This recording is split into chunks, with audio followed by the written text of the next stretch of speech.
And so it finally happened. At 7:34 a.m., July 4th, 2016, my mother succumbed to the disease, glioblastoma. She was in hospice for at least 2 weeks. We originally brought her in to Mount Sinai, the hospital, prior to hospice, because she had a bed sore that was getting out of hand. And when we took her into hospice, they saw her vitals were really low, her blood pressure was really low, her temperature was bouncing around between 90 and 93 degrees. And the doctor said, "I don't think your mother's gonna come home again. This may be it." So after a week or so at the hospital, my mother's vitals actually bounced back up again, and they recommended her to go to a hospice facility named Seasons. So we transferred her over about 2 weeks ago, and there she stayed. The facility was really nice, was very comfortable. You know, you can have as many visitors as you wanted. You could stay over the night. It's palliative care, so they're a lot more liberal in terms of being able to stay there, considering that the service there is end of life service. And so, I stood with my mom, and her vitals fluctuate. At one point, her vitals maintained, they went back to normal again. Probably about 5 days ago, they were normal. And they were actually going to send her home. And I was like, okay. They bounce around a lot. And the reason why they bounce around a lot is because the tumor messes with the brain. The brain controls the temperature of the body and the blood pressure and the heartbeat. So everything is controlled by the brain, and if you have a tumor in your brain, it's going to mess with all of that. And that's what it was doing. So she bounced from very low temperature, very high, normal, back up high, back up low, blood pressure all over the place, temperature all over the place. So when she stabilizes, you're like, oh, she's stabilizing, that's good, but it's not. It's just, it's like the way a broken clock is right twice a day. So that's what it is. It's not really picking anything, it's just bouncing around. And then on Friday, her vitals went down really low. It was the lowest ever. She had a 70/30 blood pressure, which the guy said that any lower than this, the machine's not going to even pick it up. And her temperature was 90. So he considered it, critical. And, they changed their mind about taking her home. So she stayed there. And honestly, I'd rather have her there because I feel like she gets more of what she needs there rather than here. They're more on top of everything there. They rotate her every 2 hours. There's a lot of people there. They're all professionals. Anyway, that day, I always check my mother's head. I always check her head. I always feel her head all the way around, just to basically get an idea of the shape of her skull. I always do it. And the reason why I do that is because one of the messed up things about this diagnosis is, you have a tumor that grows. And it just grows. It doesn't care what's in its way. It doesn't matter what's in its way. It just grows. That's what it does. If you have more than one, then more than one are going to grow. All of them. 5, 10, all of them growing. But my mom she might have had multiple tumors, but she had one really big tumor. And the last time it was measured, it was the size of an orange. I mean, 7.7 centimeters by 5 centimeters by, so you imagine an orange, inside this volume of space of your brain. It's huge. Your brain is probably this big. Now imagine an orange. It's like the entire hemisphere. And so you have this tumor pressing against the skull walls. Eventually, there's no more space for it to grow, but it still grows.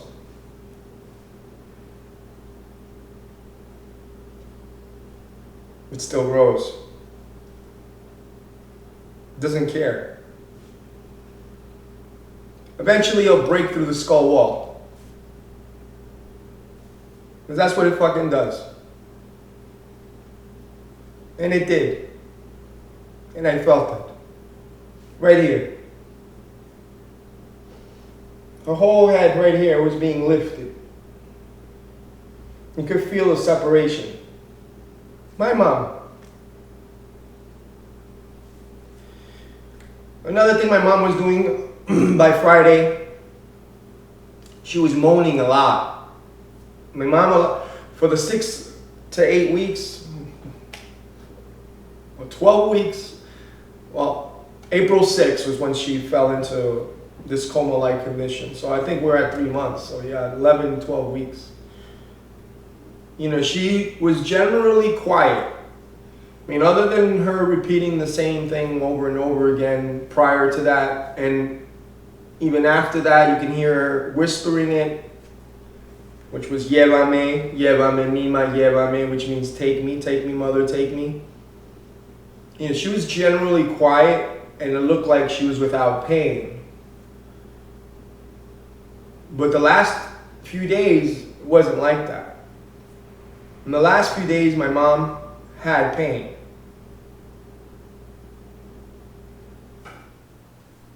And the pain was coming from that.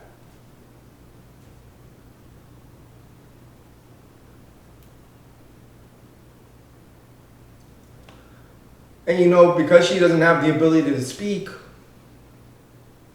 communicate, even when you just look at her, she's not there, but she still has just enough to suffer.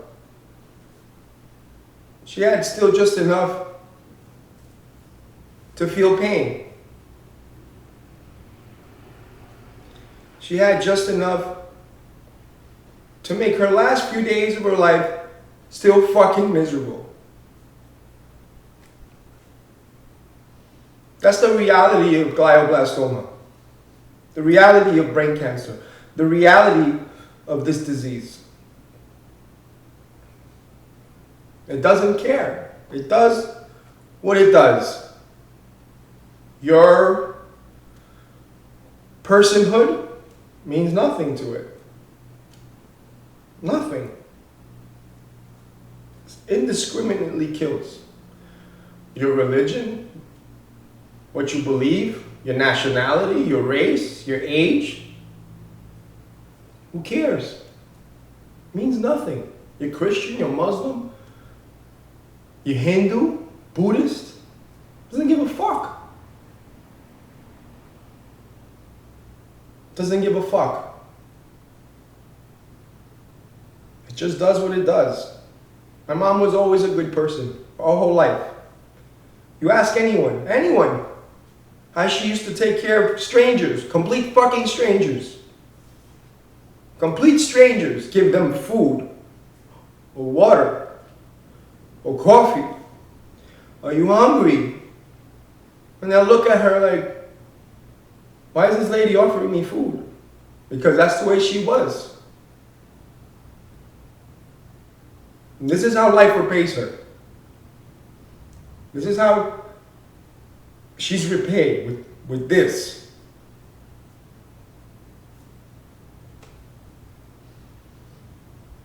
So she would lay there and she was moaning for days from Friday.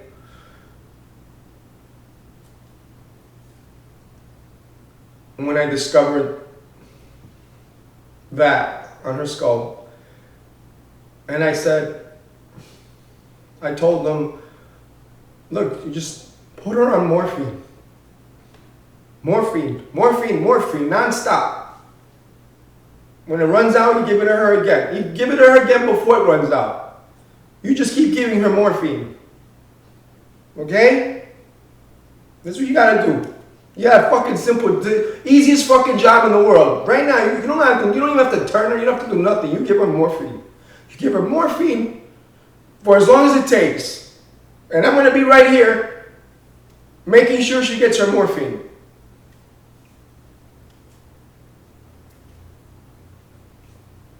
Simple job. Give her fucking morphine. So they started giving her morphine, and her pain subsided. You can tell by she wasn't making those sounds anymore. She was very dry because she wasn't no longer on any IVs or food, water, anything. Pulled her off anything. Give her nothing. We're gonna let this motherfucker do what it does and take her. Because that's it. That's fucking it. That's it. Enough. Enough is enough is enough. Enough. So in one of those moments, I had a scare. I think it was Friday night or Saturday. I forget the day. The days are like one big fucking blur because last night was the first time I slept. I haven't slept, I don't know how many days I haven't slept. I haven't slept, I tell you, I haven't got any sleep. Fucking forgot what it was. So I was with my mom and my mom started getting an attack, some sort of strange attack. She started violently shaking. She was having a hard time breathing. Her breathing was, she started rattling, what they call a death rattle. It's a very disturbing sound where there's the secretions in your throat that the air's trying to get past it. But normally when we're healthy, anything we get in the throat, we swallow it. But when you're sick like that, you don't bother doing that. Everything remains in the throat. So air still passes through it and it acts as some sort of like wind instrument per se, and it creates this horrible non-human-like sound, and it just goes on and on and on. And my mom was doing that, and her eyes rolled back in her head, and she was shaking. And I held my mom. I was like, "Ma, it's okay, let go." But I didn't know, out of panic, because you don't know what the fuck to do. You're just there and, press the emergency button, and the hospice nurses came storming in, and this was going on. And I'm looking at them, and they're just standing there, and they're looking. And I see my mom in such a struggle. Like, you could see that she's like fighting to live. Whatever was going on with her it was a discomfort.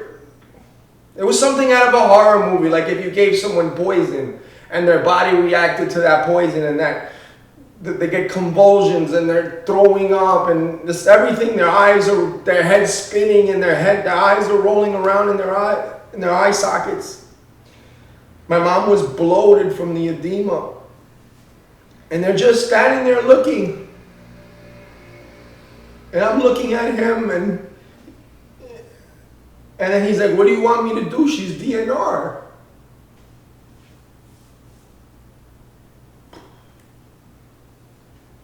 She's DNR. Do not resuscitate. It's exactly what it means. It's exactly what it means. I know, I signed it. I know what it means. But when it's playing out before your eyes, to a person you love, and then just watch, because it means let them die. Let them die. It means let them die. That's what it means. It means exactly that. We're going to watch her die because that's what we signed. And I understand that. But to watch that, to live that, to be there for that moment and watch it play out.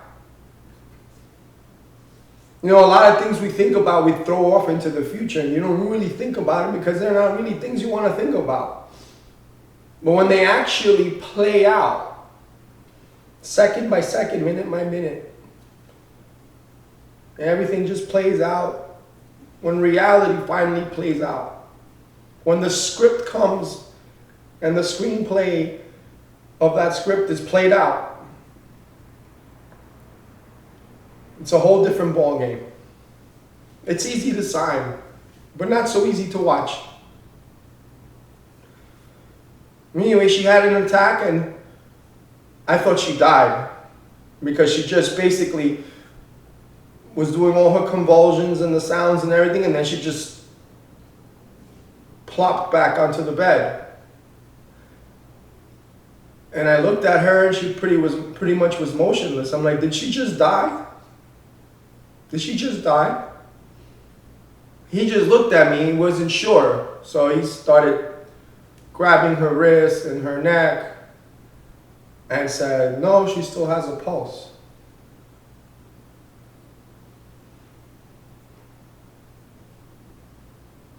She still has a pulse.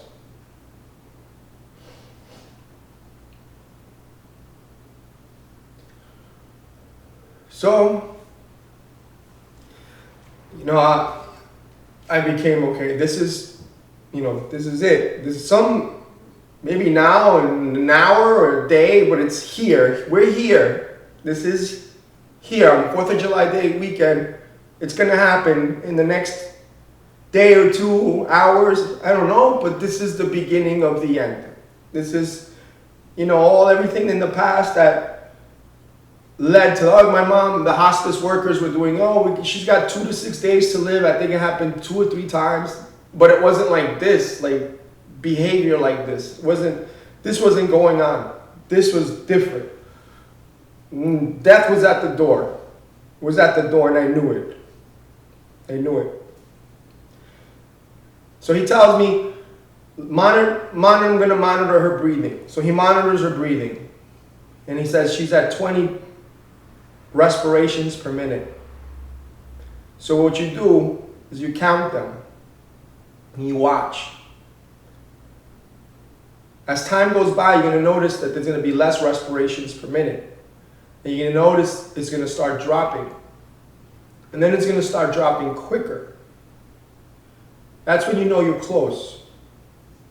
And it's going to become more laborious. It's going to be harder for her to breathe. That's when you know you're close. That was, I think, Saturday. On Sunday, we had a similar scare, but it wasn't as bad. But her attack wasn't as bad, but my reaction to the attack was worse. My body started trembling. Like I felt like I'm not ready for this. I'm not ready to let her go. Probably because I was traumatized by the actions of the way she behaved, what she manifested that night was something out of a horror movie, and I didn't want her to see her like that again. It was too much. It was too much because she looked like she was fuck, man.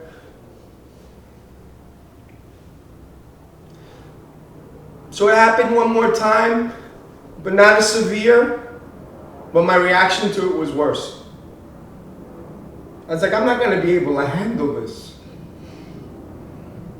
I'm not going to be able to handle this because it didn't happen and I'm a mess.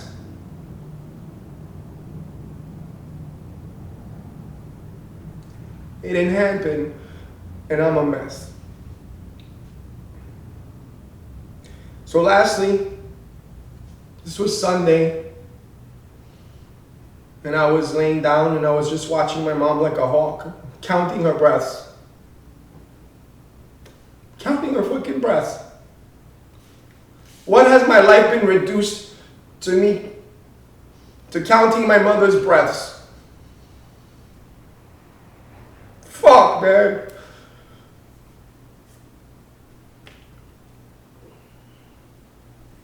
So I counted. I was counting all night. I was counting her breaths all night. And I was wow, it would last, go 20, and then 19, 18. They're getting longer and more spaced apart. And they're getting more shallow, more intense in terms of trying to get another breath out and get another breath out. I was doing that all night. And finally it was like 7:30 in the morning and I was watching my mom. And she was breathing like so.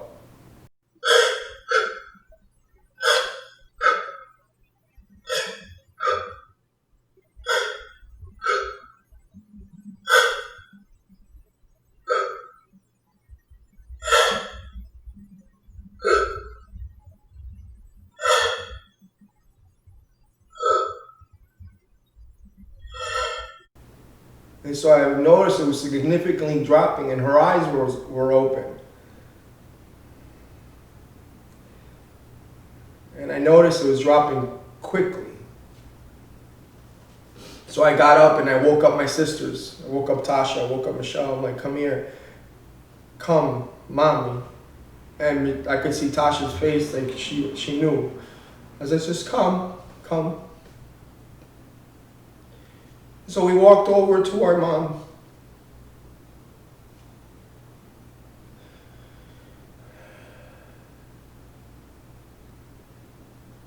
We all laid our heads on her.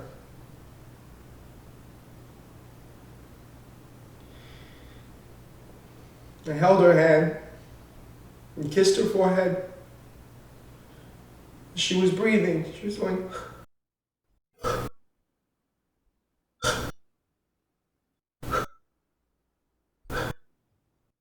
I said, Mommy, it's okay, you can let go.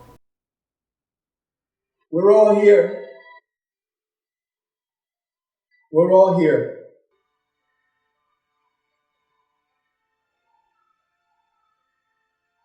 You can let go. And my mom took her last breath. She went, it was a long breath.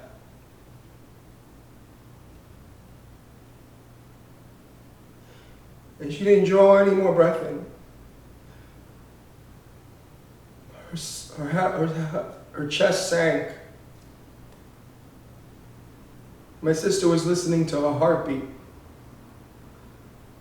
And it slowed down real slow. Boom, boom, boom, boom. And her chest went silent.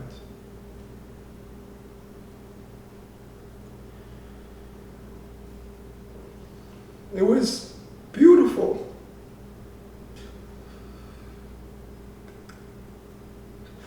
Absolutely beautiful. I have no other way to describe it. Painful? Yes. But beautiful. It was beautiful. It was so peaceful because she didn't have any more of that pain, that misery that she lived for 9 months. 9 months of wretchedness. 9 months of humility, destruction of her body. 9 months of begging for death. 9 months of hell.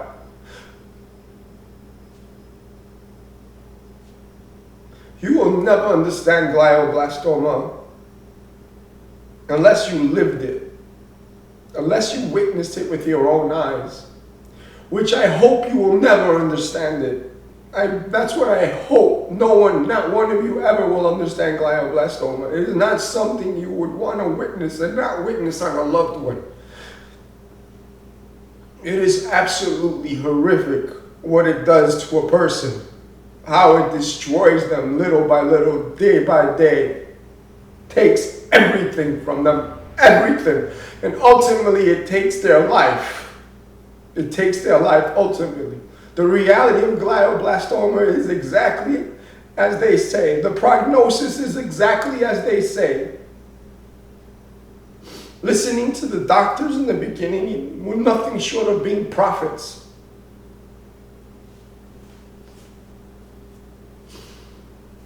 It is a horrible way to die.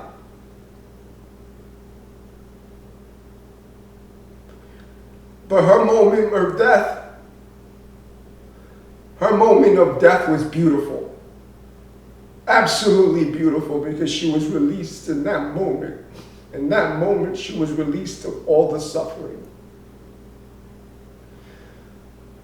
No more suffering. It is over.